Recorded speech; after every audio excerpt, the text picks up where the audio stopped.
বন্ধুরা, তোমরা তো জানো 14ই ফেব্রুয়ারি ভ্যালেন্টাইন্স ডে।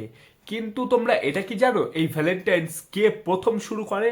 আর এই ভ্যালেন্টাইন্স ডে হওয়ার পিছনের আসল কারণটাই কি? যদি না জেনে থাকো তাহলে এই ভিডিওটা সম্পূর্ণ দেখো, আমি এটা নিয়ে বিস্তারিত আলোচনা করব।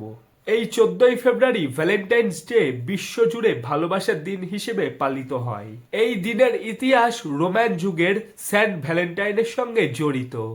বলা হয় সম্রাট কোল্ডিয়াস সৈন্যদের বিয়ে নিষিদ্ধ করেছিল, কারণ তিনি মনে করতেন সৈন্যরা যদি বিবাহ করে তাহলে তারা শারীরিকভাবে দুর্বল হয়ে যাবে। কিন্তু তার অপর দিকে ছিল সেন্ট ভ্যালেন্টাইন।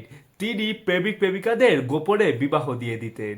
এরপরে যখন তিনি ধরা পড়েন তখন তিনি মৃত্যুদণ্ডও পান।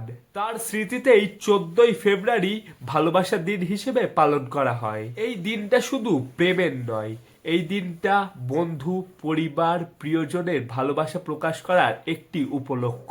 এই দিনটাই কার্ড, চকলেট, ফুল এবং ছোট ছোট সারপ্রাইজ দিয়ে তাদের অনুভূতিকে ভাগ করে নেয়। বন্ধুরা, তোমরা কি এই ভ্যালেন্টাইন্স ডে এর পেছনে এত বড় কাহিনীটা জানতে? অবশ্যই কমেন্টে জানিয়ে যাবে।